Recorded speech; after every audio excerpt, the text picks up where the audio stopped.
चलिए, हम लोग जो क्वेश्चन कल कर रहे थे ना, वृत्तों से संबंधित कुछ क्षेत्रफल है और उसमें कुछ कॉम्प्लिकेटेड क्वेश्चन आ रहे हैं, जैसे कुछ मर्ज मिक्स टाइप क्वेश्चन आ रहे हैं, इसको हम लोग सॉल्व कर रहे थे। ठीक, तो चौथा नंबर क्वेश्चन देखिए, कर एक समबाहु त्रिभुज एबीसी का क्षेत्रफल 17,320.5 सेंटीमीटर स्क्वायर है। इस त्रिभुज के प्रत्येक शीर्ष को केंद्र मानकर त्रिभुज की भुजा के आधे के बराबर की त्रिज्या लेकर एक वृत्त खींचा जाता है। छायांकित भाग का क्षेत्रफल ज्ञात कीजिए। कुछ ऐसे आपका डायग्राम दिया है, ठीक है। ये आपका ये सर्कल है, ये देखो, इसको सेंटर मान के ये जितने भी शीर्ष है ना त्रिभुज के, इस सबको क्या माना है, सेंटर मान के एक क्या खींचा है जी, वृत्त खींचा है। अब देखो यहां से ये हो गया ना, ये आपका डायग्राम है और कह रहा है छायांकित भाग का क्षेत्रफल ज्ञात करना है। ये जो हमारा बीच का जो टर्म है, इसका क्या ज्ञात करना है जी, क्षेत्रफल। तो कैसे निकालेंगे, ध्यान से देखिए। कह रहा है कि समबाहु त्रिभुज है, इसका क्षेत्रफल दे दिया, इसका नाम दे दो, ए दे दो, इसको बी दे दो, इसको सी। अब लिखोगे त्रिभुज ए बी सी का क्षेत्रफल बराबर क्या दिया जी, 17,000 कितना दिया है, बोलो 17,320, 17,320.5 सेंटीमीटर स्क्वायर। ठीक है। अब चलिए, ये समबाहु त्रिभुज है। कैसा त्रिभुज है जी, समबाहु त्रिभुज। और समबाहु त्रिभुज का क्षेत्रफल का फार्मूला क्या होता है, √3/4 इंटू क्या हो जाएगा, ए स्क्वायर, बराबर क्या हो जाएगा 17,320.5। अब इसको कैलकुलेट करके हम क्या करेंगे, ए का मान निकालेंगे। ए स्क्वायर बराबर क्या हो जाएगा, ये हो जाएगा आपका 17,320.5 और एक गुणे कितना हो जाएगा 4 और डिवाइडेड बाय कितना हो जाएगा जी, √3। बात समझ में आई। यहाँ पे √3 का मान निकाल लो। देखो √3 का मान निकालेंगे, क्या हो जाएगा 17,320.5 गुणे 4। √3 का मान कितना है, कुछ दिया ही नहीं है, 7.32, 1.732 होता है। ठीक है, नियर अबाउट अप्रॉक्स मान लेते हैं कि 1.732 होता है। अब इससे डिवाइड करो इसको, ये डिवाइड होगा और भी वैल्यू हो जाएगी कि नहीं, ये नियर अबाउट आ ही जाएगा। देखो ये कटेगा, पूरी तरह से कटेगा। और भी √3 का मान निकालो, यहाँ पे √3 का मान आप लोग निकालिए और अप्रॉक्स वैल्यू इतना ही, अप्रॉक्स वैल्यू इसके बराबर ही आएगा। देखो कैसे, चलो निकाल लेना या इसको रख लो, ठीक है डायरेक्ट। ये क्या हो जाएगा 0.5।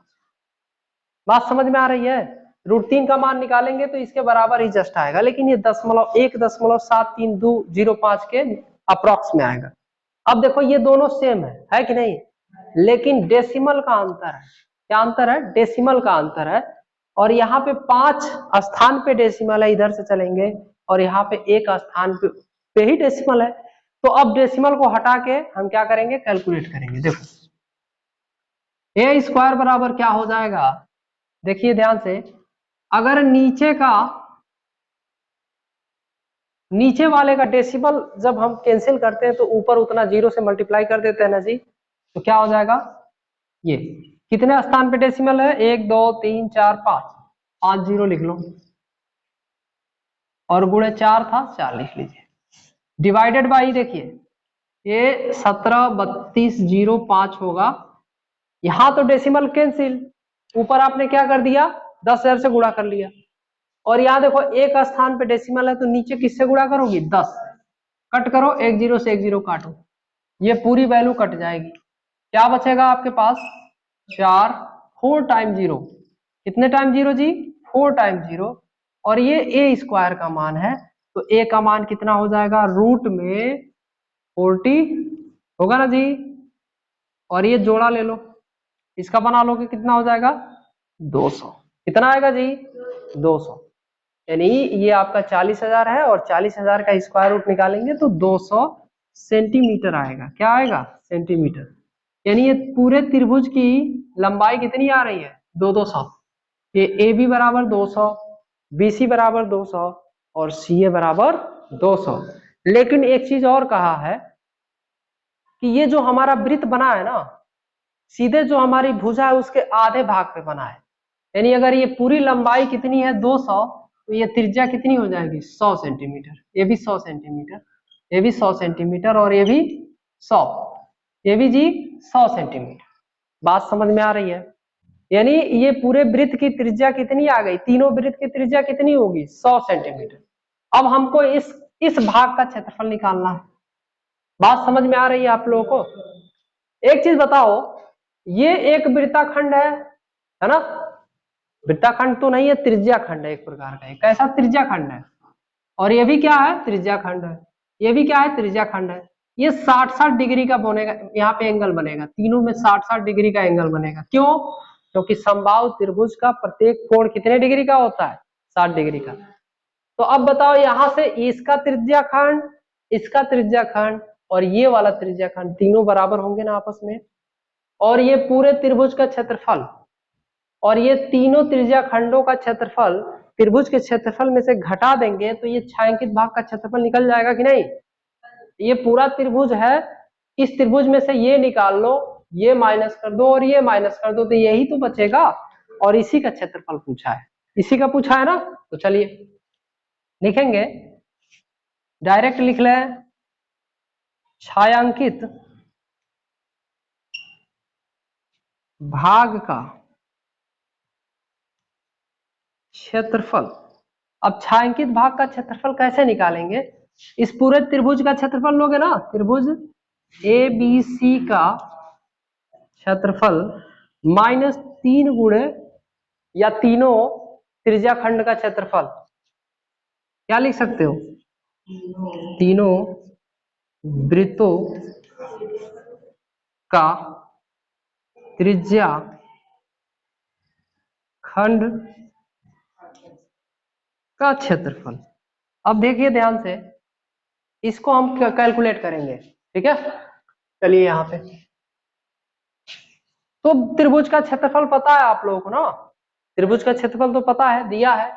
तो आप लिख लीजिए यहाँ पे त्रिभुज का क्षेत्रफल कितना है, 17,320.5 माइनस, भाई तीन त्रिज्या खंड है और तीनों बराबर है आपस में, तो ये क्या हो जाता है 60/360 होता है ना जी, और गुणे पाई का मान रख लो 22/7।